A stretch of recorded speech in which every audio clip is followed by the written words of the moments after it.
Tompokilasy tompoko vavy ankafaliana trano hitsidiana indray ny tokantranontsika tsirairay ampanaraka tsy tapaka ny fandarana saila zao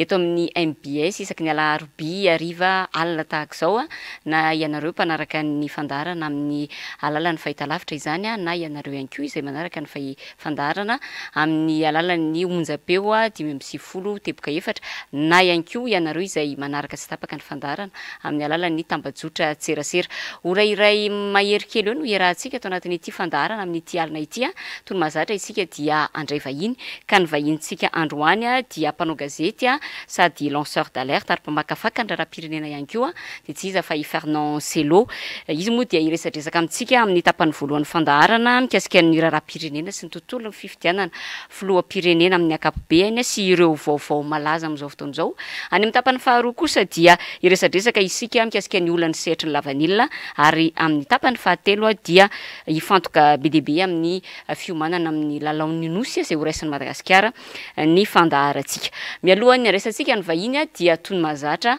anaraka n'ity fanadihadiana ity tsika etsika isatarana ny resadresaka fanadihadiana izay notsongaina tao amin'ny fampalalam-baovao ny ABC dia ny ABC News izany. Hiatrika fifidianana isika zao amin'izao volana vitsy mialohan'ny fifidianana izao anefa tena ao anatin'ny aya ny sy ny alabato ny mpanao politika. Satria misy feo mandeha zao zao amintsika miresaka zao milaza hoe ataovinareo zay mampandany ny fitondrana i mitondra tsy zao mitondra loatra amizao zay ny teny mandeha any ambombazy zao zay mahareva hoe misy miteny fa hoe misy fikotany eninareo moa tao sasany vao miforona ho tao anatin'ny fotoana tsy haiko misy miteny an'izay dia tonga zay zava reo fikotany reo nareo hoe malala dia tokony avoaka zany zay ny nangatahany MMM. Tsy vaovao ny fisian'ny alabato ary tsy vaovao ihany koa ny aya momba izany hoy ny fanehoan-kevitry ny Arema androany endrika maro no efa nahitana pirofo teto na tamin'ny bilita tokana na tamin'ny bilita tamin'ny endriny marobe teo aloha tamin'ny taona lasa sy tamin'ity taona ity misy olona mivery indroa intelo inefatra indimy inenina tsy fantatro tsony ny isany miverimberina ao anatin'ilay lisym-pifidianana. Misy koa moa zany ny olona manana karapanondro tsy fantatra tsy fantam-piaviany satria ny karapanondro eto amintsika zany manana laharina mba mipetraka tsara ohatra hoe rehefa lahy zany le taremarika fahaenina dia ray dia rehefa vavy roa ohatra hoe eto Antananarivo natao ny karapanondro dia 101 dia le taremarika roa manaraka zany arakaraka ny toerana izay nanaovana azy 211 ohatra raha lehilahy dia 212 raha vehivavy dia nefany nahitana zany karapanondro misy 213 14 15 16 17 18 any anany. Ny an'ity antoko ity moa dia ilay fanovana ny fitaovana ampiasaina amin'ny fifidianana ihany no vahaolana ialana amin'ny osika sy ny alatra raha ny fanazavany. Izany no efa nanateran'izy ireo tolo-dalàna teny anivo ny anteny miera amin'ny pirenena. Dia fampiasana ny arakady machine de vote électronique ahafahana mifidy ary ataontsika hoe ampiainana farak'izay azo atao ny fangalarana eo amin'ny fifidianana. Adihevitra ivelan'ny latabatra boribory iona ny rehetra aloha ny mandeha hatramin'izao. Tsy azo elana nefa ny andinihana ny fomba ametrahana mangarahara ao anatin'ny fifidianana hoy ny manam-pahaizana avy amin'ny groupe des experts nationaux. Raha tsy tafapetraka izay dia iverimberina trano ny korotana vokatry ny tsy fanekena ny voka-pifidianana.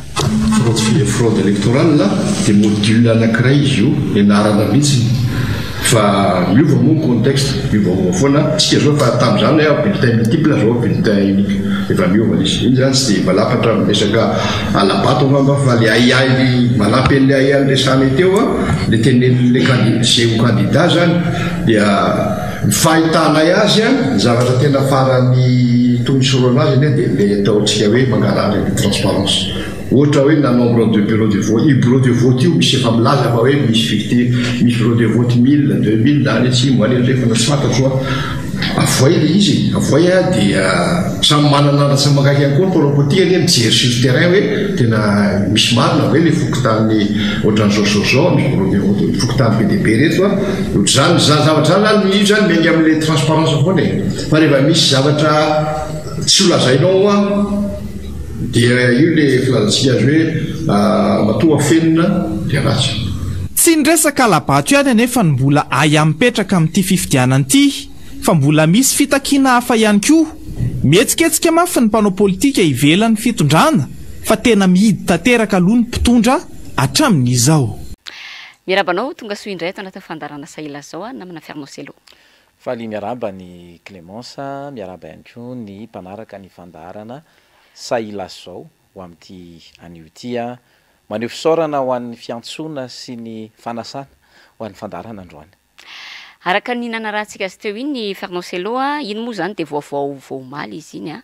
nanisy aza zany ny resadresaka izay nifanaovan'ny filohan'ny CENI tamin'ny mpanao gazety tamin'ny vahoaka malagasy ihany koa ny ezahany tondrana fanazavana momba ny fanomanana ny fifidianana filoham-pirenena amin'ny ankapobeny dia mitoetra hatrany ny aya na io eo amin'ireo mpanao politika na ihany koa eo amin'ireo mpanaramaso ny raharam-pirenena momba ny resaka alabato moa zany ho anao manokana inona ny vahaolana tokony ho apetraka mba hisin'ny fifampitokisana amin'ireo mpisehatra raha-politika rehetra mikasika n'ity resaka fifidianana filoham-pirenena ity. Raha ny zava-nisy raha iverenantsika ny fifidianana ny akaiky indrindra ngamba ny taona 2024 rehefa tena hoe iroso amin'ny fanomanana ny fifidianana ny CENI tamin'izany fotoana zany dia niarahantsika nalala fa tahaka an'izao ihany aloha zany ny zavatra nisy ny fampiatsoana ireo mpanao politika ireo antoko politika nisy marimaritra iraisana ihany matoa ny afara tany amin'ny hoe totosa raikitra ny fifidianana tamin'ny taona 2024. Ny zava-misy ny fomba nametrahana sy nanendrena ny CENI amin'izao fotoana izao aloha zany dia nampiaya ireo antoko politika rehetra saingy hoe efa mandeha ny firosoana amin'ny fanomanana fifidianana dia samy tsisy nandany rehetra fa kosa samy nametraka ny aya. Inona le aya? Voalohany teo amin'ny resaka lisam-pifidianana, faharoa ny filazana fa misy fokotany fiktif amin'izao fotoana izao izay remo zany hoe nilaza mihitsy ny filoha teo aloha Marc Ravalomanana fa manana porofony amin'ny fisiana fiktif. Misy mpikambana ao anatin'ny antokotiko Madagasikara raha tsy diso avy ao Toliara ny efa ny dénoncé ny fisiny izay hoe mahagaga fa misy fokotany fiktif. Vahaolana moa no nresan'ny Clémence teo hoe inona ny vahaolana tokony ho atao. Ny vahaolana akaiky indrindra ary tena tsara indrindra ngamba dia ny hoe mifanaraka aloha ireo candidat na ny antoko politika izay andray anjara amin'ity fifidianana ity. Ny zava-misy manko tamin'ny taona 2024 nisy ny mifanaraka, nisy ny tsy mifanaraka nefa samy nahita fa nisy zavatra tsy nilamina tamin'ilay fifidianana izay nitanterahana. Ny arahantsika rehetra zany ny zavatra nisy nivoaka ny voka-pifidianana no tereko masaka lay résultat moa zany tamin'ireny fotoana ireny dia nisy ny pression avy amin'ny fianakaviam-be iraisam-pirenena nanerena ny filoha teo aloha Marc Ravalomanana anaiky ho resy tamin'ilay fifidianana izay nitanterahana. Fa raha ohatra ka izay ny zavatra nitranga tamin'ny taona 2024 mbola azo antenaina, azo eritreretina ve fa hitovy amin'izay ny zavatra hitranga amin'izao fotoana izao satria iarahantsika malala fa somary afapana azafady ity fifidianana tanterahana ty na tiana na tsy tiana dia ny fanjakana amin'izao fotoana izao dia miena ny heriny tsy ao anatin'ny tanjany tsony zany. Misy manko mampitaha namana Clémence hoe Marc Ravalomanana neka tamin'ny taona 2006 lany premier tour. Misy zany mikonokonona hoe anao tahaka ny zavatra nitranga tamin'ny taona 2004. Tsy mitovy ilay izy. Ny tsy mampitovy azy dia izao. Tamin'izany fotoana zany tsy ohatr'izao ny fari-piainan'ny olona. Zao zany ny olona na voatosika ao fotsiny ary anana taxi be dia manakampofona ny olona noho ny fiakarana vidim-pianana. Ny vahaolana zany tiako tenenina satria lasa lavitra dia tsotra. Ny CENI amin'izao fotoana izao izay mbola eo am-pelantany aloha zany ny fanomanana fifidianana dia tokony hipetraka amin'ny maha tsy miandany azy na dia ny filohan'ny repoblika ary nametraka azy ireo eo hialana amin'ny korontany tadidio tsara fa ianareo CENI ireo no tsarain'ny tantara eto raha sanatria ka misy zavatra mitranga amin'ny fifidianana io dia tadidio ny zava-nisy rehetra teto Madagasikara tamin'ny fanomanana fifidianana. Mino aho fa samy nahita ny raha 2002 ary nahita ny zavatra nitranga tamin'ny fifidianana tany aloha rehetra ny tiana ho tenena zany namana Clémence tsotra de ny hoe raha manao amendement milaza ny zavatra hitany ny antoko politika raisiny senive tena raisiny senive fa raha za miteny Clémence eto hoe raha tsy mandray an'reny amendement na reny atao hoe karazana fangatahana ataony candidat reny ny seni na tsy mamaly mihitsy mialohany andehanany fifidianana io za mana zavatra hitranga eto amin'ity tanindrazantsika ty tsotra zany mila mifanaraka ny candidat zay milatsaka hifanarahana aza asiana tombo sy ala farany zava-misy am'izao fotoana zao tsy vahaolana mihitsy resaka an'izay moa ianao fa na raha tsika tao anatin'ny fanadihadiana teo iny Fernand Sello fa ny MMM zao de napafantatra nanamafy moa zany ny fisian'le resaka fokotany fictif vondresanao teo ny antoko team raha ny vaovao omaly hatrany dia nyteny anao teo hoe tokony hoe noho ny seniny tolo-kevitra samihafa isan'ny mampirisika ny amin'ny hoe ny RAL 2022 de tokony haingana ao anatin'ilay famolavolana an'le lisy mpifidianana ho ampiasaina amin'ny fifidianana manaraka satria be loatra ireo tsy tafiditra ao anaty lisitra ny gène ihany koa na ny groupement des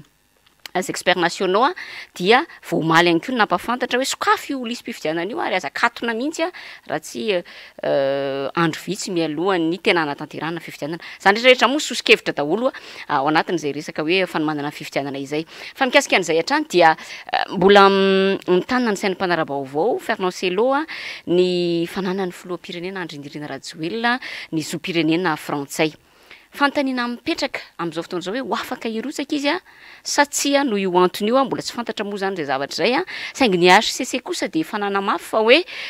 tsy afaka milatsaka zay tsy mizaka ny zoam-pirenena malagasy raha ny andininy fahefaroa amby efapolo ao anatin'ny code de nationalité de hoe very ny zoam-pirenena ho an'ireo malagasy feno taona mangataka zoam-pirenena hafa etsy andaniny ireo mpomba ny Andry Rajoelina manizingizina ny amin'ny tsy tokony hamakina samy rerany io andininy faharoa amby efapolo io maro araka zany no miahafa hoe tsy hosahan'ny HCC ny andany firosahan'ny Andry Rajoelina satria misy dia tanany avokoa ny fanendrena ireo mpikambana ao anatiny io rafi-pitsarana io ianao Fernand Sello ianao manokana ahoana ny fijerinao azy raha ny zava-nisy alohany ny filohan'ny fitsarana avo zany hoe ny président ny HCC zany resantsika eto iza moa zay ngamba no hitondrako ny fanio-kevitra voalohany iarahantsika nalala fa nandritra ny TT Zamita de ministry ny ati-tany tamin'izany fotoana zany raha tsy diso ny président ny HCC am'izao fotoana zao ary olona akaiky ny filoha mitantana ny firenena am'izao fotoana zao tamin'izay fotoana zay iarahantsika nalala ny zava-nisy tamin'ireny moa zany mbola saika atao hoe izy mihitsy saika hikarakara ny fifidianana zay vao nisy UNI taty amin'ny taona 13 fa tamin'ireny fotoana ireny ny référendum any hoe ny fitsapakevim-bahoaka tamin'ilay tamin'ilay lalam-panorenana nikitiany zareo tamin'ny 13 raha tsy diso ahako de anisany nanana diantanana tamin'izany fitsaran'ny président ny HCC am'izao fotoana zao taty aorina moa zany nandritra ny fitondrana Hery Rajaonary Mampianina dia niverina mampitsara azy ary nanana andraikitra ihany koa tao Toliara ny alohany nanendrena azy ino lasa président ny HCC iny zay zany ny atao hoe raha iresaka foifoy makasika hoe iza le filohan'ny fitsarana avo mbola mpandrinana amin'izao fotoana zao iresaka tsika hoe hosavy sa tsy hosa raha iresaka an'izay tsika tsisy tsy mahalala angamba an'io resaka io zany de nakany amin'iny RN7 iny tany atsimo ary tsy toerana tsy noeritreretiko mihitsy zany fa gaga fa mideba le olona miresaka le olona eny amin'ny sisiny eny de miresaka an'le izy hoe inona koa zay filoham-pirenena manana zoam-pirenena frantsay sy ny sisa de gaga zany nandalo fa nga fantatrareo aty zany satria ny président am'izao fotoana zao ny teny hoe 10 kilometatra miala Antananarivo de tsy mahalala an'le izy zay ozy izy manaraka vaovao de gaga zany hoe ay ve tony olona aty amin'ny farany lavitra tony mahalala an'izany zavatra zany fa sorena ny olona Clémence ny tikina ho tenenina zany ny olona tena hoe sorena ary tezitra na fantatra hoe no fitana tamin'ilay fifidianana 2024 ny zavatra mety hitranga de zao ilo zany ny président ny ACC efa nanipy grand hoe alefaso any amin'ny fitsarana ady madio zany hoe any amin'ny affaire civile raha tsy diso ahako ny ity raharaha ty zany any no mitsara azy ny zava-misy nefany rehefa feno ny atonta taratasy ka ho alefa eny amin'ny ACC de anjarany ACC no mandray fanapahan-kevitra na mahafeny fepetra le candidat na tsy mahafeny fepetra le candidat eo zany nitondratsika faneho-kevitra hoe hitazona ny teny nomeny ve ilay président ny ACC ny tenany iny teny iny fa io zavatra kely ohatran'iny sanatry no animba zavatra maro tsy fantatra moa hoe inona natonga ny président ny ACC ny teny an'iny noho ny zava-misy ve natonga ny président ny ACC namoaka ny teny fa eto sika zany ahita afaka ray volana eo de hiala ny ametra-pialana ny filohan'ny république am'izao fotoana raha mbola ho candidat ary eo ny ametrahantsika fanontaniana hoe raha mbola ho candidat manetry tena moa izy tsy mirotsaka fa raha ny fahitana azy de mbola hirotsaka ary mbola ho isany ho candidat fifidianana zay ho avy eo izy moa nanao tsinitsinina n'lay hoe zavatra kely 8 centimètre iny ve no anenjehanareo fa na izany na tsy zany misy dikany amin'ny vahoaka malagasy ny fahafantarana fotsiny hoe mizaka ny zoperenina frantsay ny filoha ankehitriny aitsika rehetra ny zavatra ny ainana tandritran'izany fanjanahantany zany ary mbola ampianarina ny atsekoly ange zany ka amiko ngambany ny hoe inona ny zavatra hitranga mahita hoe efa ho amboamboarina na hiverina indray ny hoe azo raisina fa tsy mitombona toy ny mahazatra ny zavatra hitranga na hiteny indray ny ACC hoe mba hisin'ny fitoniana sy ny sisa de amboamboarina zay atao hoe fanapa-kevitra ho avoaka ny ACC eo tsika moa zao anatin'ny vanim-potoana fiomanana ao amin'ny fiatrena fifidianana filoham-pirenena mbola miteraka resabe ihany koa ilay baiko izay nomeny ny ministry ny aty tany ireo préfet sy lehibe ny distrika manerina nosy mikasika ny tokony hanaovan'izy ireo fidinana ifotony matetika entina mpahafantarana ny politika akapoben'ny fanjakana kanefa araka nambaranao teo ihany Fernand Sello ny fe-potoana iasan'ny filoham-pirenena de efa hifarana atoato indrindra fa raha hoe irotsaka hovidiny izy rary ny veo anao raha mampiakapeo ireo mpanao politika indrindra fa ireo avy amin'ny fanoherana mikasika nyitinoty zay navoaka ministera ny atany ty fijery koa azy amin'ny akapobeny mikiropaka le fitondrana zany hoe tsy niomana tena zay ngamba ny azo ilazana azy tsy niomana hiatrika fifidianana raha niomana hiatrika fifidianana ny fitondrana ankehitriny tsy nila nampiasa akory ireo manam-pahefana anifoton'ireo ny tiana ho tenenina zany ny préfet zay namoahany ministra ny note iny de jerentsika le fihetsiketsehana mizara moto izy am'izao fotoana zao ho an'ireo be ny tanàna faharoa io ndray izy fa mampiasa amin'ny préfet zany hoe mila midina ifotony atreto aloha zany nisy olom-bavambahoaka zay miaradia amin'ny fitondrana tsy tazana ny etsika firy amin'ilay fanomanana fifidianana asa mety hoe miandry vola fa ireto zany na etsany ny tiana ho tenenina tsy mahatoky tena aloha ny fitondrana misy am'izao fotoana zao zay ny antony io zany fa raha mahatoky tena ny fitondrana dia mahatoky ny majorité ananany atsiarovako ny filohan'ny leader fanilo tam'izany fotoana zany amin'ny hoe ny fitondrana iray ozy izy rehefa mirehare fatratra fa manana ny majorité am'ireo institution roa reo na atao amin'ny Sénat na ary amin'ny assemblée de tadidio zay izy fa manakaiky ny fotoana hirodanany de jereo ny kisarisary Clémence farany zava-misy am'izao fotoana zao de mizotra makantsika mampiakapeo ny aty amin'ny fanoherana ny am'le zavatra atao satria tsy mitovy zany ny atao hoe lasa tsy hitovy fa misy anana tombony kokoa nefa samy candidat rehefa aveo ifaninana am'izay fifidianana ho filoham-pirenena ary zay nitondrantsika faneho-kevitra ny amin'ny androany ho resahana hoe ianareo zay manam-pahefana am'izao fotoana zao tena ilay tombotsoa ambonin'ny firenena tokoa ve sa efa tsy am'izay tsony ianareo zany am'izao fotoana zao fa de hoe tsika moa zany tsy mahagaga tsony fa saika orange daholo ange am'izao fotoana zao hoe ny fampianarana ny lokona orange ny préfet efa lokona orange za zao na eny voaingana tato miandry vazo fa de tena mitovy am'izay zavatra teneny zay hoe tsy maintsy mandeha manao zay ampandany ny filohan'ny repoblika am'izao fotoana zao ny préfet fivoriana voaingana kely tamin'iny herinandro iny raha tsy diso hoe tena anatina fivoriana mihitsy de zay tsy manao alefa affectation tena gagy ianao maheno an'izany hoe terena zany le mpiasam-panjakana handany indray ilay filoha zay mizaka ny zoperena frantsay ary filoha tena nampitaraina ny maro tao anatin'ny efa taona ka ny ara feheziko Clémence zany ny zava-misy hoe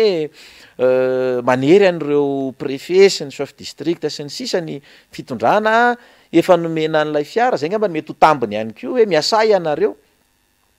tsy hanovany ininina ny antony nylazako hoe tsy hanovany ininina ny olona tsy adala fa io moa zany ny fihetsiketsehana ary rariny raha mampiakapeo lay aty amin'ny fanoherana satria tsy andraikitry ireo préfet ireo sy ny chef district mihitsiny a ny andeha anao an'izany zavatra manana solombavam-bahoaka ny fitondrany fa tsy matoky an'le député intsony ihany koa zany a le filohan'ny repoblika tratra n'lay motion de censure farany teo a efa mikorotana misy ady atrano ao a de mampiasa an'lay manam-pahefana any fotony ianao moa namana Farmancello dia mpamakafakan-draram-pirenena te an-tany hevitrao mikasika ny ity tranga izay iseho tsy ho ela ity satria amin'ny zoma zao tokoa raha tsy misy ny fiovana dia hoe hitafa amin'ny mpanao gazety zany Andriamatoma amin'ny Ravatomanga izay mpandraharaha moa zany a malaza ihany koa anefa izy io fa akaiky isan'ny tena akaiky ny filohan'ny pirenena Andry Nirina Rajoelina hatramin'izay teo alohaloha teo anefa dia nandeha ihany koa nefa ny feo fa hoe manomboka mienjana nytady eo amin'ny rotonta tao anatin'ny andro vitsivitsy dia misesy maneho hevitra ireo candidat moa zany zay mihevitra ny hoe hifaninana ao anatin'ny fifidianana filoham-pirenena dia fantanina mipetraka hoe mety ho isan'ireo candidat ve ity mpandraraha iray ity a raha toka ho isan'ny hifaninana izy a araka ny resabe zay miparitaka amin'ny tambajotra tsera am'izao fotoana zao a inona no mety ho vokatra zay eo amin'ny Andry Nirina Rajoelina raha toka hirotsaka koa ny tenany zany a azo eritreretana ve ny isin'ny hoe samy candidat ireo mpinamana olona roa ataontsika hoe samy akaiky ny fitondrana ireo ny zava-misy aloha ny hita zany tao anatin'ny ty fitondrana ty no tazana nanomboka nanao politika ny lay mpandraraha resantsika eto zany Mamy Ravatomanga na de nanao ary izy taloha hoe niafina any ambadika any fa tao anatin'izao fitondrana zao indrindra fa nyrotoana faraparany ataoko hoe nyrotoana faraparany tena hita hoe nanomboka nanao politika ary tazana mihitsy ny hoe miditra eo amin'ny sehatry ny politika ilay mpandraharaha ny zava-misy ihany koa dia ny arahantsika nalala hoe misy clan anatin'ilay fitondrana misy ankehitriny iny ngamba ny fitiniko kely hoe ny olona nampandany any filoha am'izao fotoana zao Andry Rajoelina de misy maromaro misy mpandraharaha misy ataontsika ohatra hoe misy mpanao politika misy ihany koa antoko politika atsaoko hoe vondrona maromaro reo rehetrarehetra reo a de samy voailika avokoa rehefa tafapetraka teo amin'ny fitondrana Andry Rajoelina rehefa tafapetraka teo amin'ny fitondrana izy zany a de reo olona voadaka rehetrarehetra reo zany a lasa na tsiaro voailika tao anatin'izay zavatra zay nefany a dia eny foana le anaran'lay mpandraharaha tsisy tsy mahafantatra an'izany reo député rehetrarehetra reo samy miteny daholo hoe manana quota anaty ministera any manana quota ao anaty gouvernement ilay mpandraharaha zay resantsika am'izao fotoana zao ny fantanina mipetraka de ny hoe ray volana mialoha any alana eo amin'ny fitondrana ny filoha ankehitriny iza ny olona ho apetrany ao amin'ny Sénat satria ny zavatra tsikaritra de ilay tsy fifankahazahoana izay efa tsy mifampatokontsony ny fitondrana misy am'izao fotoana zao ohatra anankiray raha antsika malala ny zava-nisy a nisy olom-bavam-bahoaka IRD zay nanao an'le motion de censure nanala ny prime ministre tato ankilany a ilay mpandraharaha sy ny filoha ankehitriny nitazona ny prime ministre zany hoe tsy arava n'ilay gouvernement apetratsika hoe amin'ny fanontaniana fa maninona ny tsy notendrena hatramin'ny androany ilay an'olo an'ilay ministra ny fitsarana ary iza no lasa présidentsy na atsoatsy tena mifampatoko ve reo olona reo nametrahana fanontaniana ny filohan'ny repoblika tamin'ilay fandarana farany tsy namaly ianao manko rehefa anontanian'ny olona zavatra ray na ianao manda na ianao manaiky teo zany no nahagagan'ny olona hoe fa misy inona fa toa tsy mivaliana ilay fanontaniana asangahy mety hoe Mamaravatomanga ve zany ny amaly amin'ny zoma hoe tsy manana olana fa raha nihitan'ny olona ity ivelany de na de atao afenina aza mety misy olana zay mety efa sarobahana ihany ao anatiny ao a mato gakitsika fa hoe lasa consulany Côte d'Ivoire tampotampoka teo Mamaravatomanga nefa toa ohatrany raha tsy diso sady Serbie ihany koa misy an'izay koa de eo zany ny fanontaniana ho an'ny rehetra iny moa zany ministry ny sport teo aloha iny lasa nakany La Réunion iny a karazana ohatrany hoe fa mitady issue hiarovatena ny rehetrarehetra fa mahita hoe horendrika ny sambo raha izao zava-misy zao Clémence ka mikasika an'le hoe fandaharana amin'ny zoma ho hitantsika eo moa zany ny valiteny fa na ilaza raha n'ilay mpandraharaha resantsika eo io hoe tsy manana olana amin'ny fitondrana ankehitriny de ho hitantsika eo afaka ray volana satria ray volana nge tsy lavitra intsony ary be de be ny zavatra hiazakazaka ao anatin'izay ray volana zay mandritra n'izao fiverenany ny filoha eto an-tanindrazana taorianany andehanany tany Rwanda iny a de ahitsitsika zany manomboka androany fa hiazakazaka ny fandehan'ny zavatra rehetrarehetra na ho an'ny eny Tsimbazaza na ho an'ny etsy amin'ny Sena na ny raharaham-pirenena amin'ny ankapobeny a ho hitatsika daholo fa indrindra moa amin'ny fotoana miatrahan'io filohantsika amin'izao fotoana izao io fialana de iarahantsika mahita eto hoe inona ny zavatra hitranga fa raha ny zava-nisy tao anatin'ny efa taona ny amtinana azy a tsy mifankahazo reo olona reo zany no miteny an'izany ary asumeko ny zavatra teneniko a ny mpanarabaovao mahita raha ny kisaritsarin'ny zavatra ny seho de mahita fa misy tsy fifankazahoana anatiny ao ohatra fotsiny resaka knapsany namana Clémence ilay fanenjehana ny dily ITG intérim teo aloha fatatsika hoe oloniza mo nitazona n'ilay fiara 4x4 conseiller an'ilay DG teo aloha zay vadiny ministre ny finance de oloniza moa zany ary zay nisany tsy mampandroso an'ity firenentsika ity zany ny fisina zavatra ohatran'izany de io moa zany kisarisary naverina le 4x4 fa rehefa miverina le 4x4 zany a de notendrena lay DG de olony zareo ihany no naverina ho ao amin'ny knaps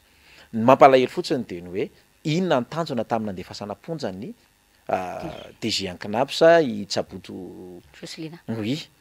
mampalahelo zany hoe potehana le olona nefa olona efa tokony ho rehetrarehetra namena n'ilay toerana zany rehetrarehetra zany ahitana taratra fa misy zavatra mifandrirotra ao anatiny ao a de tsy mifandaminy reo de ho hitantsika tokoa araka nambaranao amin'ny zoma ny zavatra fanehoan-kevitra moa zany reo ataony ity mpandraharaha iray ity anakatonatsika ny pezin'ny fifidianana Fernand Sello a raha zohina amin'ny fanehoan-kevitra nataon'ny filohan'ny CNI hatrany tamin'ny fotoana ny fampiresana tamin'ny mpanao gazety a de hoe isan'ireo handray anjara amin'ny latsabato a amin'ny fifidianana filoham-pirenena ho avy zao a ireo rehetra izay nofonjaina vonjo maika zany hoe tsy mbola voasazy raikitra moa zany tranga tsy mbola nisy a hatramin'izay zany namana Fernand Sello a ahoana amin'ny fahitanao an'ity fanapa-kevitry ny CNI ity a sy ny fanatanterahana azy ihany koa ny aza ny zavatra resahako eto de hoe azo atao andrakandrana fa zavatra saripady ity fifidianana ity miankina amin'ity zany a ny ampilamina ny firenena sy tsy ampilamina ny firenena ny olona ny amponja no asaina mifidy mandat de dépôt zany hoe le tavoatazona amponja vonjomaika zany ny resaka eto ny fantaniana petrako aminareo ao amin'ny CNI de zao misy olona anankiray na tena hoe namon'olona crime ny nataony AMD izy aitsika rehetra fa ny mitsara an'ireny cour criminel reny zany tsy mbola voatsara ataotsika hoe niditra izy zany atao hoe 2 volana na 3 volana ny alohan'io andatsahana fotoam-pifidianana io zany de olona fantatra fa namon'olona ve no asaina mifidy. Faharoa, ahoana moa ny ahafahan'ireo candidat manara-maso ny olona ny amponja andeha hifidy. Zay le teneniko hoe aza mandrakandramana itsika ara tamin'iny taona 2024 iny ino ny fanomanana n'ilay fifidianana de nanahoana ny zava-nisy. De izao asiana an'izany hoe olona ny amponja afaka hifidy zany. Ohatra mampametra-panontaniana ihany hoe fa le fanomanana fifidianana ve zany tena fananina ao ataoko totoa e? Sa ititsika mihitsy fe zany nisina korotana sanatriny zany ao aoriana nyity fifidianana ho tanterahany ity. Fa mahita an'le kisarisarin zavatra miseho ianao zany de hoe alefasy fotsiny alony. Fa za mahita namana Clémence raha zao zava-misy zao de mizotra mandeha makany tsika. Ary eo ny anairana an'ireo candidat rehetrarehetra mpifaninana mba hirahina. Mety misy zavatra tsy tovizanareo hevitra fa mila mirahina aloha ianareo candidat rehetra mampitovy hevitra ny amin'ny tokony hitoviny ny samy candidat rehetrarehetra fa tsy hoe candidat ray satria avy ny tantana firenena na voloana metra-pialana dia ho atosika mafimafy kokoa. Eo manko nitondrantsika faneho-kevitra mafy ny amin'ny hoe ho avoara-maso ve ireo voafonja any amin'ny toerana rehetrarehetra misy azy manerana Madagasikara. Ary ny tena zava-doza de izao, tena fantatra ve iza daholo ireo olona reo? Sao entina nafenana nylay doublon tamin'izany fotoan'androny zany ilay mody hoe olona ny amponja asaina mifidy de tsy fantatra tsony hoe aiza ireo olona reo zany nifidy, aiza ny bureau de vote andatsahan'ireo olona vato no hoe misy olona voafonja andeha hifidy. Ohatrany misy zavatra tsy mikolla zany e. Zay ngamba miala tsiny am'le teny vahiny, misy zavatra ataon'ny seni am'izao fotoana zao zay anairana n'ireo candidat rehetrarehetra mba hitovy hevitra ao. Fa io moa zany rehefa tsy mitovy hevitra ny candidat de aza mitabataba ao aoriana fifidianana rehefa fantatra hoe misy zavatra tsy milamina nefany manaiky fotsiny ihany. Iresaka an'ireo vaovao malaza na ny actualité kosa isika manomboka eto ireo actualité sasatsasany ankoatra ny resaka fifidianana zay efa nresantsika teo moa zany voalohany amin'izany ny fianonseloa ny resaka délestage. Ny alahady lasa teo zany no tokony efa tsy nisy tsony ny délestage raha ohatra ka raisina amin'ny famparantenana zay nataony ny filoham-pirenena fa hoe hifarana afaka 3 herinandro zany ny délestage ny zavatra misy de vao mankany mafy ary zany indrindra moa tamin'ny andron'ny omaly. Zao ndray zany de fantatra fa hoe tsy nahalony trosany ihany koa tsy nahalony trosany ireo mpandraraha mpitatitra solika ihany koa ny jirama izay mitetina manodidina ny 4.0 miliara ariary. Hifarana ihany nefa ity ny fe-potoana iasan'ny filoham-pirenena Andry Nirina Rajoelina tamin'izany nisy ny fampanantenana ho fampitomboana avo roeny mihoatra ny hatramin'izay ny famokarana herinaratra ahoana ny fahitan'ny Fernand manokana nyity olana tsy mety voava eo anivony ity jirama ity. Ny zany ny mahavariana de ny hoe tsy mahalala menatra ve ianareo mitondra am'izao fotoana zao hoe délestage mavaivay fa ilay ministra izay sady PCA ny jirama hatram'izao tsy sahanareo ny manala azy nefany anisany zavatra ny lokalokany tadidiko tsara tamin'ny fotoana nanendrena an'ilay ministra am'izao fotoana zao hoe anao bilan sy ny sisa de manana projet sy ny sisa entina mpandrosoana ny jirama nagaga moa namana Clémence de olona efa ny aina tsy fahombiazana tao anatin'ny jirama ihany nakarina ho ministra natosika ho ministra de io zava-misy am'izao fotoana zao mikasika an'ilay délestage. Za zany eto gaga ihany koa am'ilay filoha ary tsy gaga moa zany fa efa raha malala ny lainga moa zany satria zay tenena hoe champion amin'ny lainga ty fitondrany ity. Rehefa miteny izy de ny hoe tsy nisy nahavita ireo ty rehetra teo alohany fa izy ny tena nahavita. Eny arany raha tsisy nahavita raha le teo alohany rehetrarehetra manana fahafahany izy zany satria izy ny filoha am'izao fotoana zao tokony hitondra n'ilay zavatra vitany satria raha ny zavatra nylazainy nandritra ny fotoana nanaovana fampielezan-kevitra de izy ny tena tokony avita ary tsisy dikany aminy zany famahana ny olona ny jirama zany toy ny ohatrany hoe eo ampelantanany mihitsy nylay olana mamahan'lay olana de tsisy dikany akisaka fotsiny mame an'lay 400 mégawatt a sy ny sisa fa na de mba farafahakely ny arave nanome groupe ny jirama tao anatin'ny efa taona ny tantanan'lay filoha mba nisy ve tena vonany amahan'le olany délestage ve lay filoha gamitsika ho mahatadidy hoe nisy fotoana ny filoha teo aloha Erajonary Mampianina ny teny hoe tamin'ny fotoana ny tantanan'ny filoha teo aloha Marc Ravalomanana tany amin'ny taona 2008 valosoroarivo tany hoano azy izy a fitosoroarivo de nanome groupe ny jirama fa niditra ny fitondrana tetezamita folo soroarivo a niezahana mpotehana mihitsy lay groupe zay nomena ny jirama ankehitriny raha tsika malala fa nikarana aloha zany zao mampanofa groupe ho an'ny jirama eo zany mitondrantsika fa neokevitra androany indrindra ho an'ny olona rehetra manaraka nyty fandarana sahila azy zao ty tena vahaolana ho an'le firenetsika ve le mitondra am'izao fotoana zao tena vonina ho amin'ny fampandrosoana tokoa ve le mitondra antsika am'izao fotoana zao telo herinandro no nomeny fa androantsika mahita io ny délestage voamay loza ary io délestage manerana amin'ny Madagasikara io de ampy tsy iverenany io filoha eo intsony amin'ny fifidianana manaraka tsy mbola hitanisa zavatra hafitsika fa io délestage io fotsiny tadidio tsara fa délestage ny tsy niverenany filoha teo aloha Erajonary Mampianina teo amin'ny fitondrana le niteny hoe telo volana de foana ny délestage ankehitriny ny lokaloka mihitsy ty président am'izao fotoana zao ty fa manana n'lay atao hoe 400 mégawatt zay omena ny jirama ka iresaka délestage tsika androany de apetratsika mihitsy fanontaniana hoe tsy menatra ve anareo olona efa tsy mahomby ao anatin'lay gouvernement de tazaminareo rehetrarehetra fotsiny a tsy mahita vahaolana ntsony sa ve efa miandry sarana le fanjakana namana Clémence miandry farany fotsiny fa efa tsy hita ntsony ny vahaolana de miandry zavatra hipoka am'ty resaka délestage ty fa isan'ny olana sedrain'ny vahoaka amin'ny akapobeny any ko fianonse aloha akoatran'io resaka fahatapahanjiro ny resanao io de ny resaka vidim-piainana vahaolana entin'ny fanjakana de ataontsika hoe ampitoniana izany ve ny famerenana indray ny fizarana varitsinjo de am'izao ihany ko ny fanjakana nankatoy indray ihany ko ny fanondranana enomby toy ny tamin'ny andro ny tetezamita ahoana ny fahitanao andreo fepetra no raisin'ny fanjakana tatoato reo za zany miresaka eto hoe nomena promotion ny filoha ankehitriny satria tetezamita de mety hoe tsisy financement de ino moa ny arahantsika analana hoe fanonganam-panjakana transition de izy moa milokaloka be mihitsy hoe navita zavatra izy tamin'ireny fotoany reny fa zao zany voafidim-bahoaka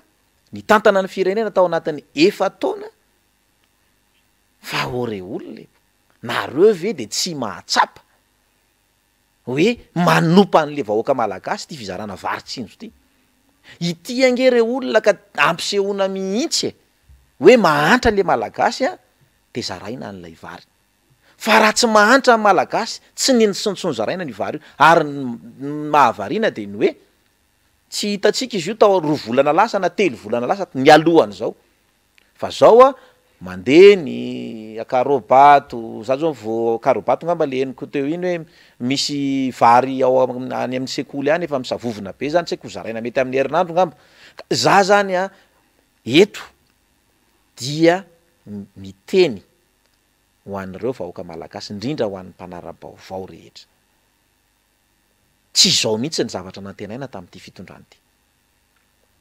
tsy io zavatra hitatsika io mihitsy hoe zaraina vary hotolorana foana zany le malagasy mba hitazomana n'inona lay safidy anarahany an'lay loko orange zay am'izao fotoana zao raha tiatsika ny ala am'izao fahantrana zao de mahaiza mifidy amin'ny fifidianana manaraka eo azo atao no mandray tsara mihitsy fanomezana omeny mpanao politika raiso toy ny mpanao politika manome fanomezana fa mahaiza am'saina indrindra namana Clémence eto andrenivohitra misy an'ity fandarana ity ary maheniny any amin'ny faritany sy ny anaty tambazotra any za zany eto de tena mandresy lahatra ny mpanara-baovao ny mpanaraka anaty tambazotra ny mpanao politika ho an'ny malagasy rehetra mpiray tanin-drazana fa fanompahana atsika malagasy ny fizarana nyity varitsino ty. Aona fitanao le nomby aondrana indray am'izao fotoana zao. Io koa anisan'ny zavatra mahagaga. Jereo mirongatra be ny tsy fandripahalemana. Io zareo moa zany milaza hoe le izy ange mbola vao tsy nanondrana fa ny olona nge manara-baovao hoe maheno zany malaso any ambanivohitra any. Izy ny fanondranana hena, ny préparation, ny fanomanana an'ilay omby, le enomby na le omby zay hovonona any amin'ny toerana anondranana anazy ane. Tsy vita ao anatin'ny ray volana na mana-Clémence na 2 volana, mila préparation. Ka matoa io zany mirongatra io tsy fandripahalemana io eraky Madagasikara rehefa le fiomanana io hoe andao am'izay ny fanjakana mahagaga zany hoe tamin'ny tetezamita nisy an'izany remena bila zany ary nahavaivay ny tsy fandripahalemana ny asan-dalo tamin'izany. Inona ny tokony mbola merenana nyty resaka bovima ty zany hoe anondrana hena ny ivelany. Zay moa zany ny fandresen-dahatra zareo ary aveo zareo indray mandiso ny zavatra ny teneny hoe tsy nilaza n'izany ony ny fitondrana ny am'izany fanondranana henomby zany. De gaga ny tena mahita an'ilay ministra ny serasera miteny an'izany hoe ilay député IRD idéal son zay nilaza nanakana nyty resaka fanondranana omby ty ve zany mpanohatra sa inona no iteny an'izany ny député mila vonjy avy ao Ambovombe zay ao anatin'ny GPR fa miaraka amin'ny fitondrana ireny rehetrarehetra reny ve zany de mpanohatra fa avy ao aminareo ao ihany namoaka an'ilay izy mampalahelo na mana-Clémence fa tena mahavaivay tsy fandripahalemana am'izao fotoana zao. Jereo io zavatra nitranga tao a Tamatavy 2 Toamasina 2 farany teo io tena saika eraky Madagasikara. Jereo fa misy mpitandro filaminana voatifitra koa tao atsimo tao iarahantsika malala fa tena mirongatra. Ny tiana ho tenenina zany tsy ray volana na hoe afaka 2 volana akory hoe io fa opérationnel lay fanondranana hena de am'izay vao irongatra ny tsy fandripahalemana fa préparation io maheno ny any am'le toerana io nge misy tambazotra io alatromby io maheno ro zareo hoe isy an'izao zavatra zao hitranga io izy io fa mihetsiketsika io ka atsika ve zany de ho gaga hoe raha mirongatra ohatrany io tsy fandripahalemana io fa zay ny antony. Ya betsaka tokoa moa reo trangana tsy fandripahalemana araka ny telenao teo ary ianao mampanao gazety dia ahitana taratra an'izay any anatin'ny page Facebook-nao mitatitra an'izany vaovao maro samihafa mikasika an'izay resaka tsy fandripahalemana zay fa ny fanontaniako mifandraiky am'izay ihany hoe inona no vahaolana maika tokony ho raisina satria efa taona ny fanjakana tsy nahavita nametraka fandripahalemana teto Madagasikara vao maika ary io rahantsika mahita mirongatra ilay tranga marobe ary tsy mifidy intsony na nandreny vohitra na ambanivohitra mikasika an'ity tsy fandripahalemana ity. Inona no mety ho vahaolana maika, inona koa mety mahatonga ny fanjakana tsy mahavita mametraka ny fandripahalemana maharitra io. Ny vahaolana maika aloha zany de ny hoe apartao ny mpitandro filaminana mivangongo eto andrenivohitra. Zay aloha ny anankiray. Faharoa omeo fahatokisana ireo mpitandro filaminana indrindra fa ireo tompon'andraikitra zay tokony asa. Zava-misy manko namana Clémence ny mpitantana am'izao zany zao zany hoe ireo lehibena mpitandro filaminana am'izao vao miova ny fitondrana. Teo zao nisy lehibena mpitandro filaminana tamin'ny andro ny fitondrana Hery Rajaonarimampianina. Fa gaga ianao fa mifiloty daholo reny rehetrarehetra reny tsy manana asa. Tao anatin'izao régime misy zao. Nefa de maheno ianao colonel, maheno ianao général, tsisy poste fa de mifiloty. Inona ny antony tsy hanomezana andraikitra ny reny olona reny? Afangaro politika ve ilay resaka fitandrona ny fandripahalemana indrindra moa zany hoe tandroka ny vozona. Vita ny fitondrana teo aloha fa ny asana mitovy amin'ny mpitsara ihany io mitovy amin'ny rehetrarehetra io fa maninona ny hoe maheno colonel no tena zay nge tsisy asa zao tsy meny fitondrana asa zay fa niaraka tamin'ny zany hoe lehibena mpitandro filaminana nanana andraikitra tamin'ny fitondrana teo aloha. Zany ny zavatra misy aloha zany anankiray anisan'ny olana ray de mivangongo eto andrenivohitra koa mpitandro filaminana. Ny faharoa de ny hoe tena vonona zay le teneniko hoe nomena promotion le filoha am'izao fotoana zao tao anatiny ty fitantana ty ary izy ny laza fa tsisy nahavita ny vitany ny teo aloha rehetrarehetra. Raha tsisy nahavita ny vitany ny teo aloha rehetrarehetra zany de tokony manana occasion izy ampiseho ohatr'izao le izy fa maninona tsy vitany le izy. Noresahana tamin'izany fotoana zany hoe drone ny tomobile mandeha anaty rano sy ny sisa fa gagy sika fa 4x4 miandry any 13 mai a zay ny zavatra hita lay 4x4 atao iota no lokona de namboamboarina de iny no mena fa tsy lay zavatra ny oeritreretintsika malagasy 30 minitra ozy izy ao arina ny fanafiana de hoavy ny mpitandro filamina irako ny mpitandro filamina na anenjika an'ireo dalo foanatsika ny asan-dalo fa gagy ianao am'izao fotoana zao fanafiana ary ny tena mampalahelo de ny hoe manao lalao ara-panatanjahantena ao tamatavy ny gouvernement misy fanafiana ao tamatavy teo de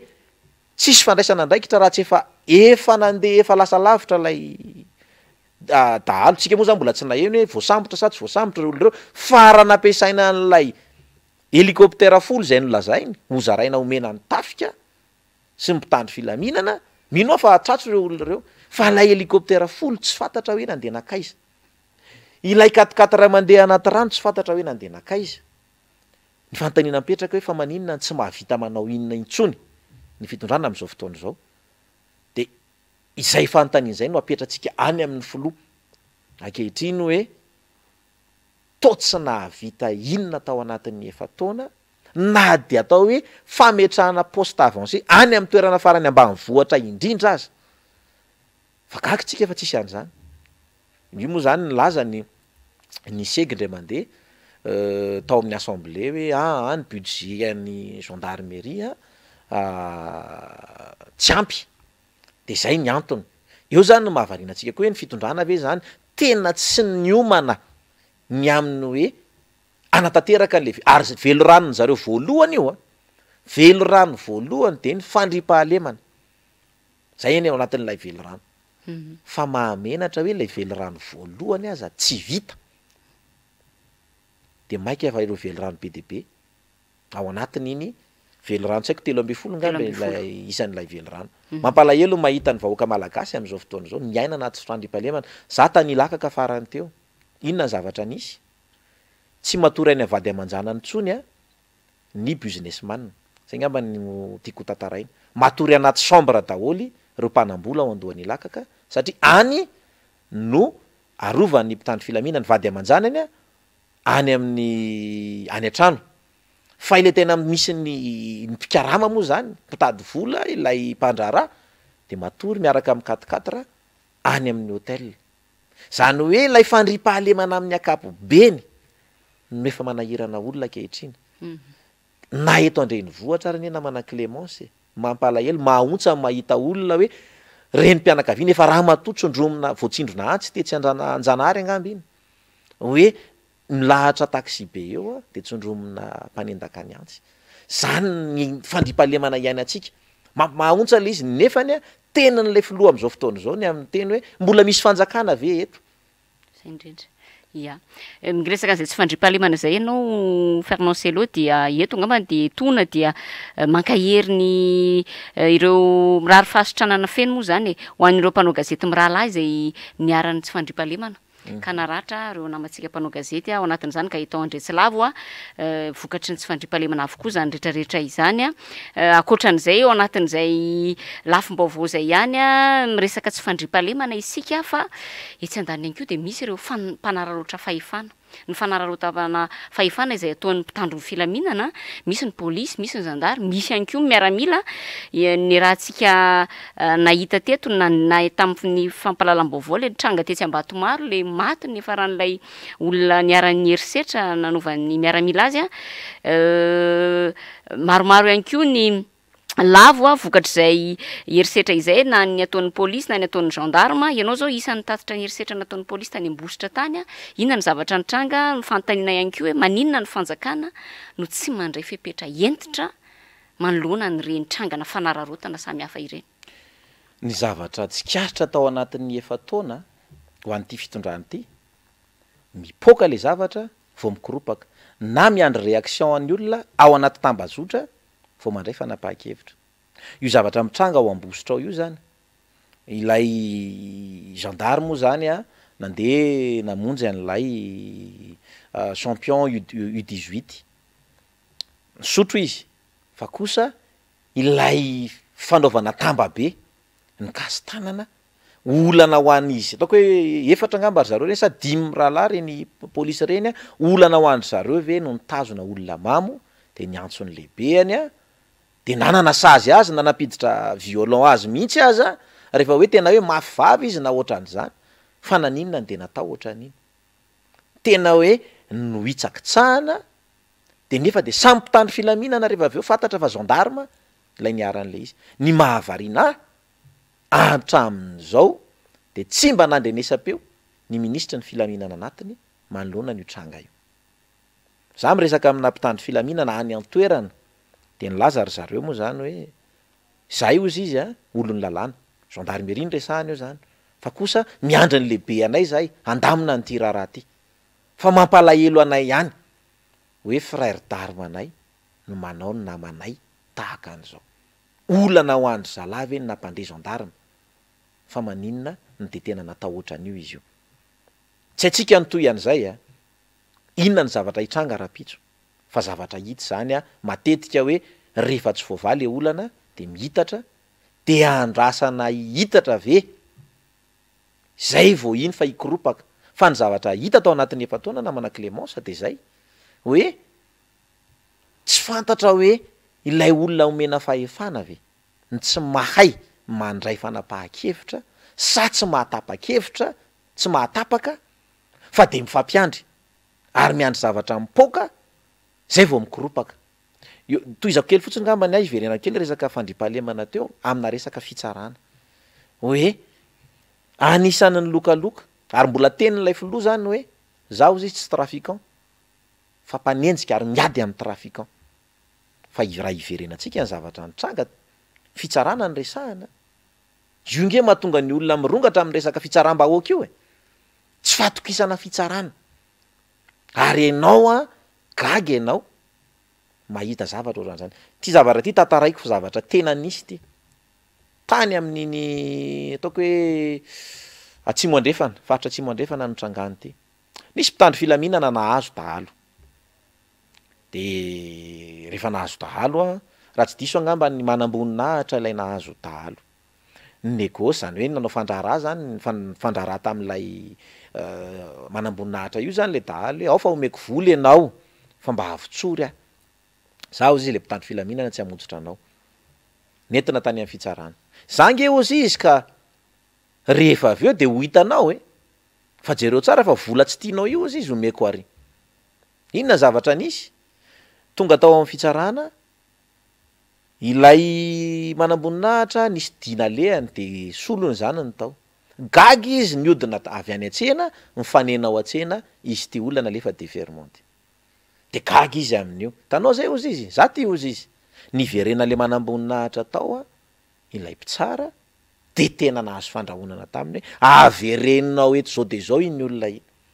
ny tiana ho tenena zany namana Clémence mahaontsa mahita hoe olona voendaka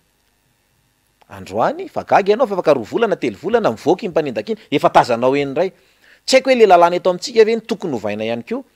satria mitondra zava-maranitra reny mpanendaka reny ary mamono mihitsy tsy vitany manendaka fa mamono fa gagy ianao fa afaka enim-bolana mivoaka reny olona reny ka iverenako le mikasika an'lay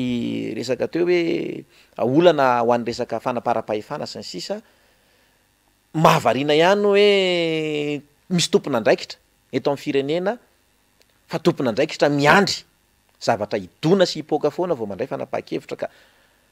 zao moa zany efa faraparany efa maraparana ny fitondrana ary zareo a de ny vahoaka no hitsara tsy ho atsy fa raha ny zava-misy de tena hoe korotana ambony ambany Madagasikara mahaontsa fa de ohatrany hoe tany tsisy fanjakana ty tantsika ty hiditra amin'ny tapan'ny faharoa sy fahatelo amin'ny fandaharana isika andelo isika anaraka nyty fanadihadiana mikasika ny olany lavanilina ity dia miveronetsika rehefa aveo manohitra any ny fandaharana anivondrina nanao fanambarana ary nivoaka tamin'ny fahanginana izany hitatitra ny fijalian'ireo mpisehatra amin'ny lavanilina ireo be ny tanàna mandrafitra ny distrika ny Maro Antsetra mandoalika amin'ny tany ny vahoaka ny Maro Antsetra noho ny fitotongana ny lavanilina ho izy ireo tsy mbola nisy tao anatin'ny 80 taona izany vidiny lavanilina 2,000 hatramin'ny 3,000 ariary izany potiky sisa mpividy sakina misy tsy ndraikindraiky aroarivo ka hatramin'ny 3 ny kilony lavany manta sahira tsy mahavelon-tegna ny vahoaka tsy era atao lany fagnambo alavelo raha nizahagna edy tagnatin'ny 15 taon-kato sary nijialijialiny tamin'ny taono 2023 ty zegny zahay agnatin'ny districtny Maroantsetra. Tsy ny any Maroantsetra ihany saika ireo faritra rehetra mpamokatra sy misehatra amin'ny lavanila eto Madagasikara ano mitarena vokatra io fitotongana ny vidin'ny lavanila io. Abetsaka ny vokatra saingy tsy misy mpividy ao ny fanazavana. Voatera midy mora enina ny vidin'ny haricot-vert aza mbola lafo noho ny vidin'ny lavanila iray kilao. Any tsapa dia tsy mahavaolana ny fitondrana ho ireo mpisehatra ary nijanona ho fisehosehoana sy fampandrina drisa fotsiny ihany ny fidinana ifotony nataon'ny mpitondra tany amin'ireo toerana mamokatra ireo. Dia iny zao nanangana rafitra CNV izy taloha iny hoe mandray $4 amin'ny lavanily. Takinay le izy hoe foano any io président angatanay amin'ny fitondram-panjakana foano io fa tsy mitondra soa atsika amin'ny secteur vanille. Dia avereno aty aminay ny fanapahan-kevitra rehetrarehetra momba ny lavany fa ny aty ny manana traikefa amin'le izy. Dia tsy niraisiny angamba ny tena azo lazana an'iny fa namorona an'iny CVM iny izy mbola eo ihany ny rafitra CNV mbola avy any Antananarivo ny manapa-kevitra rehetrarehetra amin'ny secteur lavanila. Io zao na ny campagne na lavanila verte raha ny tokony ho izy ary ny mahazatra hatramizay début ny mois de juin efa misokatra ny campagne aty amin'ny faritra Sava fa io izy zao nataona aty amin'ny 7 août aty tena manahirana ary simba ny lavanila noho ny vokatra fanapahan-kevitra apetraka ny fitondram-panjakana. Ny aty amin'ny faritra koa tsy hafa mandidy, tsy hafa mandray décision fa miankina amin'izareo avy any Antananarivo, zay zavatra tenenin-jareo avy any Antananarivo tsy maintsy iny no ampiarina aty amin'ny faritra. Nefa le fanapahan-kevitra avy any tsy mifanaraka amin'ny tokony ho izy. Tsy aivina trany fa isan'ireo fampanantenana nataony Andry Rajoelina nentina nangalana ny foniny mponina tany amin'ireo faritra mamokatra ireo ny hoe ampiakariko avy telo eny ny vidin'ny lavanila rehefa izao no tonga eo amin'ny fitondrana. Andro vitsy tsy ahatapera ny fotoam-piasana isika izao. Ny vidin'ny haricot-vert iray kilao aza mbola lafo noho ny vidin'ny lavanila iray kilao. Vao ny 3 jona lasa teo ihany koa no tonga nampandradrisa tany Maroantsetra ny filohan-kehitriny. Anorebirebena tamin'ny fanaovana tombola sy spektakla ny vahoaka dia nolazaina fa vahoaka marobe no tonga nanatrika ny fahatongavany tany. Izao nivoaka tamin'ny fahanginana izao anefa ireo ben'ny tanàna mandrafitra ny distrika ny Maroantsetra fa mijaly ny vahoaka ny toerana izay mivelona 100% amin'ny lavanila io ny ankamarony. Araky ny fanadidiny iny Fernand Sello dia mivoaka amin'ny fahanginana zany amin'izao fotoana izao ary tena mahasamijoro ireo ben'ny tanàna ao amin'ny distrikan'ny Maroantsetra satria dia tsy mitsaha mitotongana ny vidin'ny lavanila any amin'izany distrikta izany. Avelako malalaka ianao anazava hoe inona no mahatonga nyity fanjakana Andry Rajoelina ity tsy mahavita mahita vahaolana maharitra mikasika ny olana ny lavanila io fa indrindra hoe maninona tamin'ny fitondrana tany aloha azo lazaina ihany hoe lamina ihany mpambolina dia hoe tsy tena nahafa-po aza ny vidin'ny lavanila fa amin'izao fotoana izao dia tena latsaka anaty lavaka lalina ireo mpisehatra ao anatin'izany sehatra izany.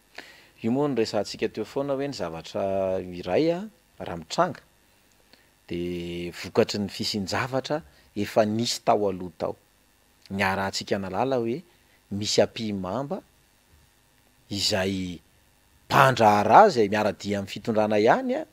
no atao hoe izy rery andry zany no manao an'ilay fanondranana anika lasa voafetateraka ilay vidin'ny lavanila any amin'ny faritra avaratra iny. Ny tiana ho tenenina zany izy nohatra lasa mitondra an'ilay firenena. Ilay filohantsika izay voafidim-bahoaka tao anatin'ny efa taona tsy nentina vita ny aro an'ilay vahoaka no lazainy fa tena hoe tiany mpiray tanindrazana aminy ary olona ilokalokany fa hoe tena olona tsy manaiky lembenana izy zany fa tena hoe miaro an'ireo vahoaka reo. Tenin'ilay filoha amin'izao fotoana izao moa le hoe avy telo eny fa ifarana afaka ray volana misy milaza moa zany ka izy ange raha ny tena marina ny fitondrany any am' janvier mihitsy vao tena tapitry fa izy efa tsy otsony afaka ray volana satria metra-pialana raha mbola ho filoha iny raha mbola ho candidat amin'ny raha mbola te ho filoha moa zany tsy maintsy mametra-pialana satria ho isan'ny candidat amin'ny fifidianana zay ho atao ity olany lavanily tya de ngamba ny farafakely ny intelo angamba izy zay nandeha nakany avaratra na mahazy ty farany teo de hoe ho alalana ny tao alohan'zay de le nomena karatra numérique biométrique tsy haiko tsony de tena mahavarina le izy hoe gagy ianao mahita n'lay vidiny lavany any anaty tambazotra hoe tena nytotongana tanteraka mihitsy tsisy vahaolana mba nomeny lay fitondrana ary io ngamba ny fahitako azy anisany olana iray amin'ny filoha sy ny mpandraharaha izay lasa nanao politika tanteraka aty amin'ny fiafaran'ny mandany aty satria izay teneniko zay hoe tao anatin'ny roa taona ao ana heritaona eo ary zava-misy mitety faritra mihitsy lay mpandraharaha miaraka amin'ny tompona hainao manjery TV plus mitety faritra mihitsy eo zany mahavarianany olona tena lasa nanao politika lay mpandraharaha raha na de atao hoe tsy de tena anseho teo aloha teo ka io potika lay izy ny solombavam-bahoaka ny Thomas na efa nyresaka an'io ihany ko ny amin'ilay resaka letsi hoe tsy maintsy misy sonia an'ilay mpandraharaha zay vao afaka ahondrana zany rehetrarehetra zany anefa nanenjehana ny fitondrana ara-valomanana tamin'ny taona 2009 de miverina le izy am'izao fotoana zao tsy nahita vahaolana fa maninona tsy mahita vahaolana satria samy ao anaty fitondrana ny ray mety nampiasa volana no anana sarotra amin'ilay filoha ny hiteny an'ilay anankiray de io arahantsika mahita io ny zava-misy am'izao fotoana zao potika lay sehatry ny lavanila ianareo any avaratra no andrasana ho tonga saina mino fa ho tonga saina nareo amin'ny fifidianana ho avy io satria misy namana tavaratra ray zay sendra tafehoana tamina de ozy mahagaga anangy eo fa rehefa mamory olona ilay grand maître iny de tena mahavory olona be mihitsy any aminareo any de ozy izy seloa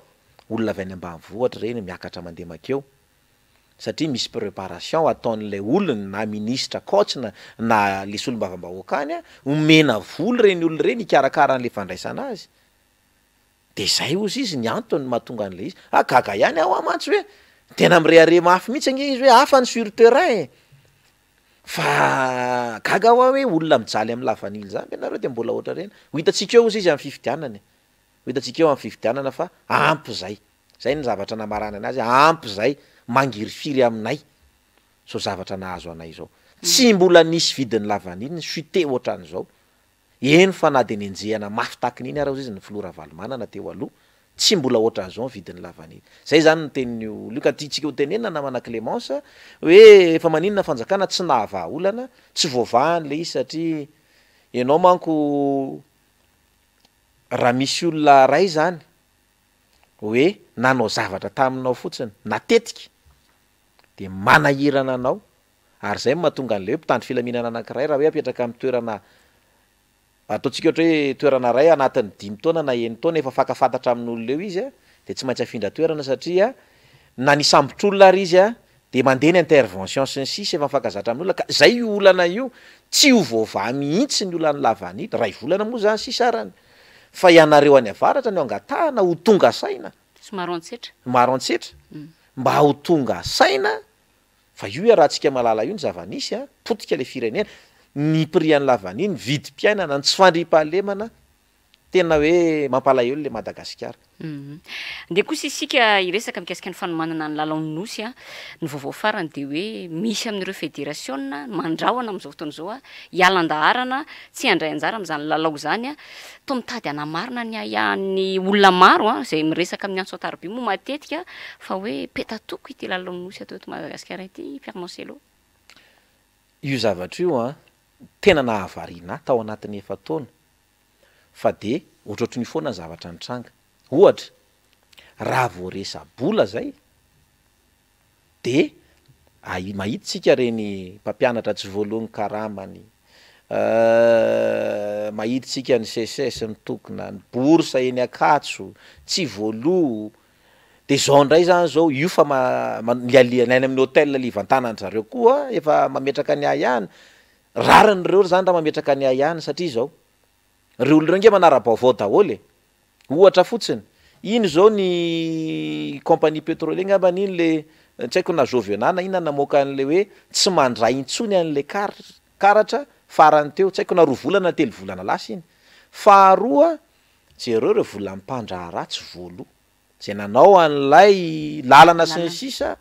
hatram'izao mbola tsisy volo nefa ny tao anatin'ny fandarana manokany de mambe baiko fa rapitso de omena ny fanena tamina mpandrahara ray voatsiely zay efa azo fe zany volanareo fa mba asio arozazy orselo hatram'izao nge le izy izy fa mba resao kely ao izy fa tsisy akory zany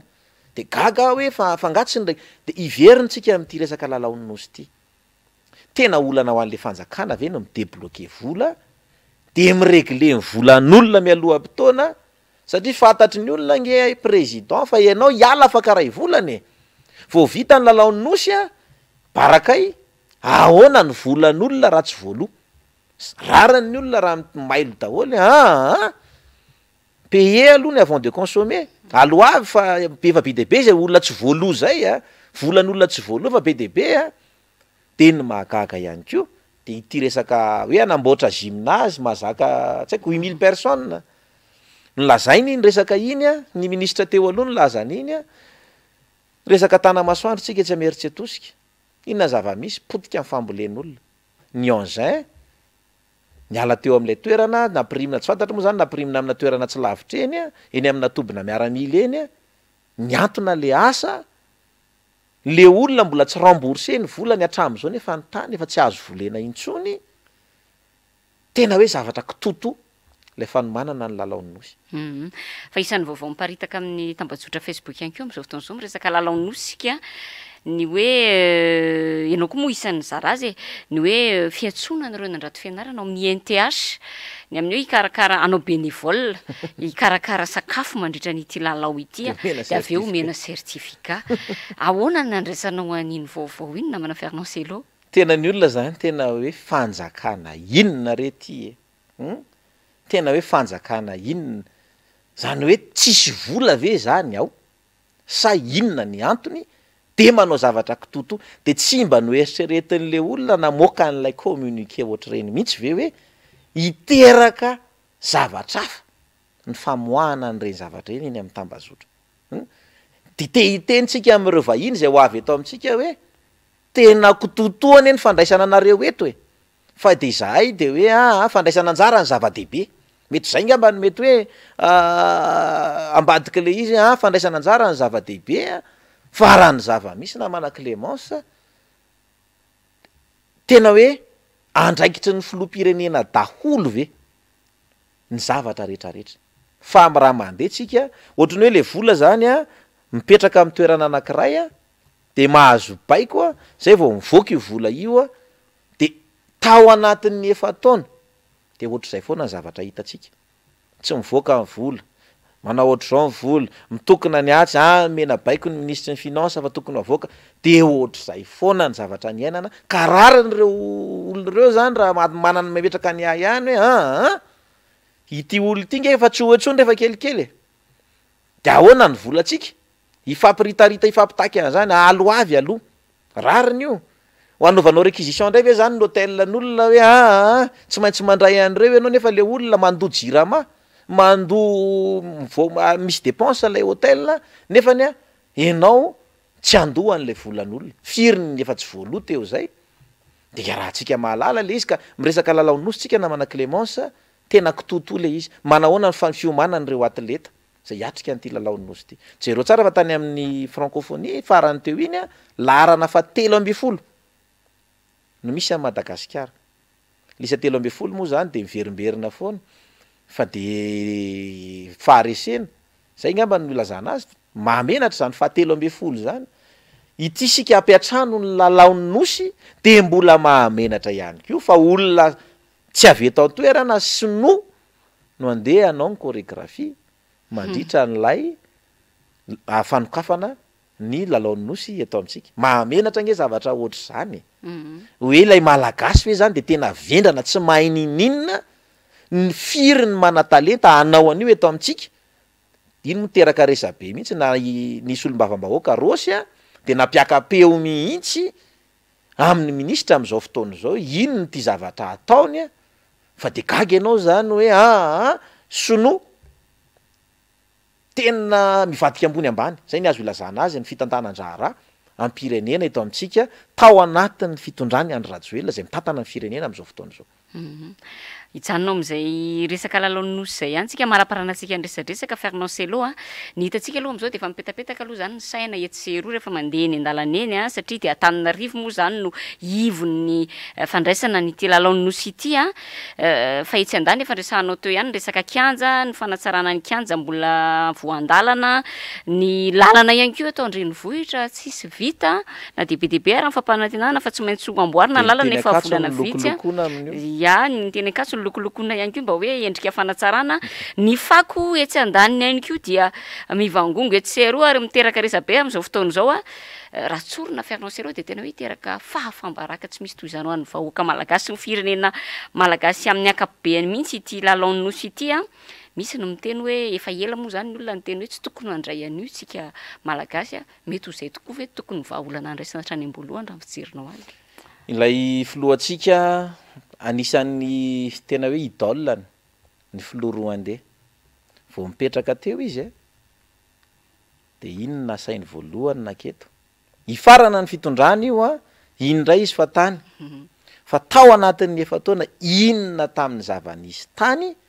mba nalaina tahaka andray lalaon'ny nosy tsika io fako de tsika ave mieritreritra fa ireo mpanao gazety vahiny zay eto an-toerana tsy mamoaka an'io any ivelany ihany hoe andray lalaon'ny nosy Madagasikara jereo ny fako loto mety atahotra ny olona hoe so mitondra aretina ndraiky io miala avy any Madagasikara fa de tena gaky tsika amin'ilay iny itariko kely angambany amin'ny be ny tanàna Antananarivo renivohitra lasa saina andre mandeha hoe ity be ny tanàna ty ve zany natao garda fotsiny iambona n'ilay posta ilay fitantanana Antananarivo renivohitra satria mba tsy ho azony fanoherana ho tsy ho azony opposition fa tsy hanao nininina mihitsy fa tao anatin'ny efa taona tena tsy nanao nininina ilay be ny tanàna Antananarivo renivohitra za zany mba nieritreritra hoe iomana izy de rehefa ratry zahay mba hilatsaka filoham-pirenena fa raha zavatra nisy tao anatin'ny fotoana na be ny tanàna ny Nainandriatsitohaina so isy eritreritra ndray fa manenjika fa tena variana ny tena hoe tena tsy mieritreritra ny tantana mihitsy ve raha mpitso rafakapitso fa de hoe ho faranako ny mandako zany niambina fotsiny ny tsy ahazahonin'ny opposition an'ilay mairie Antananarivo de zay ny asako teto fa za tsy hanao nininina mijery any lalana eto Antananarivo ianao na mana Clémence efa akaiky nge ny lalaon'ny nosy ireo ve ho vita ny anarina andreo mandrapatonga ny lalaon'ny nosy lavaka be tsy akasana io teneniko io resahanao natabatsotry tena hoe ho avy ihany ny fahavaratra hatram'izao na de mba nitotorana fotsiny raha nasiana rano-tany tsy vita mijery ianao etsy apasika iny lalana 67 ray manontolo iny fa tena variny ianao hoe any amin'ny RN2 ve zany tsika ty sa any amin'ny RN13 fa tena hoe potika tanteraka ny lalana eto Antananarivo tsisy ny raharaha tena tsisy ny raharaha ny fako moa zany de io zao mamoaka publication ndray zany maire Antananarivo meo 10 andro de atao kilalao ohatry zany ve ny fitantanana nilay renivohitra Madagasikara tsy ohatry zao kosa angamba ty renivohitra ty na mana Clémence taloha fa gagy ianao zany fa tena hoe potika tanteraka le renivohitra Madagasikara tena potika tanteraka ny fako amin'io zany tena iteraka aretina rehefa kelikely eo tena io zao androany tena hoe anisan'le orana iny zany de miteraka fitohanana lava be tena 67 ilay lavaka eo alohan'ny hôtel Nalogaroa misy lavaka eo zany de Dibodrano de mandady ny fiara mandalo satria matahotra ali lalina le izy de niala maraina mpiasa de adiny 2 adiny 3 nanala n'io lalana eo fa gagy ianao hoe ny gouverneur Nanalamanga ve zay milokaloka fa tena ny asa zao fitondrana zao tsy mba nanana eritreritra izy moa zany milaza hoe efa etsiketsika zay zao ka efa nototra an'ireo zay zao fa gaga ianao fa misy lalana nge loahany zareo de avelany eo e misy zavatra zany zava-misy eto Antananarivo tena hoe loarany le izy a de goka be eo io de afaka 2 volana 3 volana mbola tsy vita io lalana ny loarany eo io zany zava-misy ka tsika zany variny eto hoe andray lalaonosy a lay tanàna maloto ny lalana ratsy tena mitombona le izy hoe sao de tokony tsy nandray an'io raha miteny an'izany moa ianao de milazary zareo hoe tena faly amin'ny tsy andraisantsika anjara am'le izy ianao fa ilay fahafahambaraka tsy raraindry zareo izy zany efa zatra afa-baraka tao anatin'ny 9 taona zay de tsy mirarahany zany izy fa alefaso foana alefaso fa fandraisana anjara ny zava-dehibe ino moa faneho-kevitry ny mpisehatra amin'ny antso atarby no tena niaingany zay resaky zay hoe alohatsika tsy mandray ary raha tsaronao tsara na manafiarinao sy aloha nisy an'ilay hira faneva vao nivoaka tamin'ireny fotoany ireny no nanomboka nanehon'ny olona hevitra hoe tena tsy tokony handray an'io tsika satria tamin'ireny no efa ratsiratsy ny situation efa tena ratsy moa zany fa tsy hoe ratsiratsy amin'ty resaka fako ny lalana ny teneninao teo ty fa de io moa zany le izy nandeha teny any mbola tsy nandray fanapa-kevitra trano no fanjakana tonga ety amin'ny famaranana ny fandarantsika na manafiarinao selo inona ny teny farany fanetanana hoentinao anakatonana amaranana zay resaresatsika zay ny angamba ny amaranako azy de ho an'ny olona zay manaraka fandarana tahaka izao matetika rehefa ao aorianany fandarana miteraka resadresaka na resaka eny anivon'ny fiarahamonina eny ny fandarana tahaka izao za zany eto tsy sasatra ny miteny sy manaitra ary mitao hoe manao zay ahatonga saina atsika mpiray tanindrazana fa tsy ohatr' zao ny zavatra nantenaitsika tao anatin'izay efa taona zay potika ny firenena zay ny azo ilazana azy ry zareo moa zany milaza namana Clémence hoe tampina ny masony olona zay milaza fa tsisy fandrosoana fa ny mahavarina nge ireo fotodrafitrasa zay lazaina fa namboarinareo ihany ko e za zao miresaka amina solom-bavam-bahoaka IRD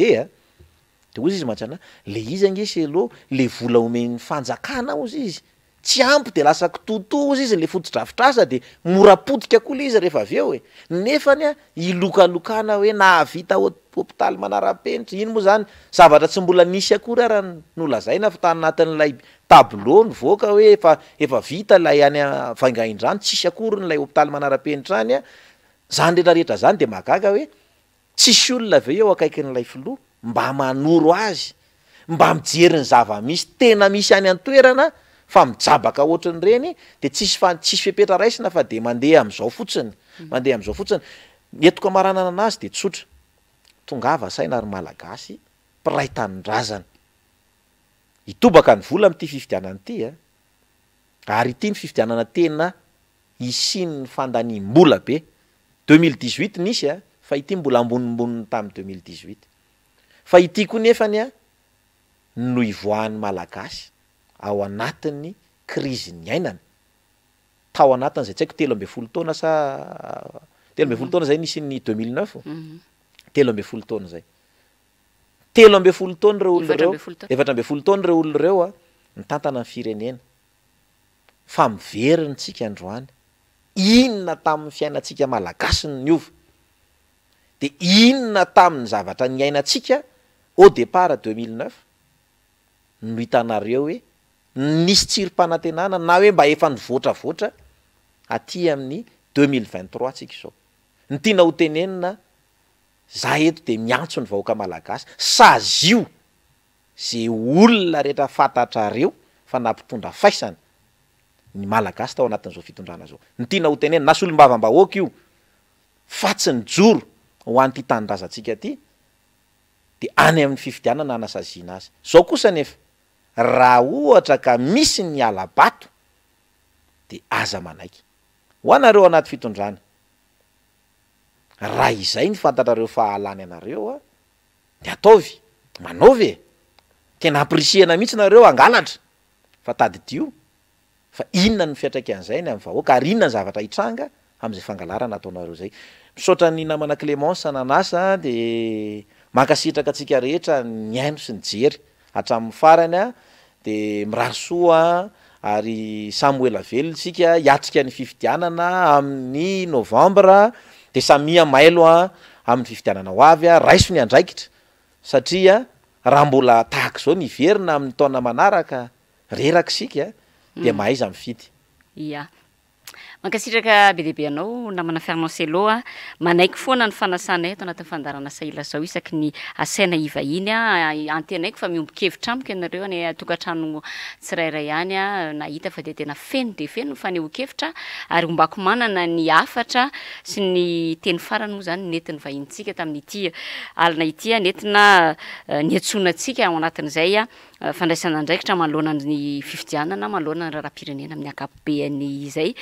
de antenena fa tsy androany indray fa mbola ho avy ny fotoana manaraka mbola iviahiniananao ato anatin'ny fandarana Fernancello de mametraka ny veloma ho anao de mametraka ny veloma ho antsika rehetra ihany koa mpanaraka sy tapaka ny fandarana saila zao ampatsiahivana hatrany laharana ahafahantsika mifandray ary asaina isika ho sa ijoro iteny aneo hevitra ato anatin'ny fandaharana ihany koa efa io misoratra io ny laharana misaotra betsaka ny namana teknisiana ihany koa napitan'ny sary sy ny feo tany tokantranontsika tsirairay avy tany dia apetraka ny veloma mandra-peona ho manaraka indray ary tompoko lasy tompoko avy veloma tompoko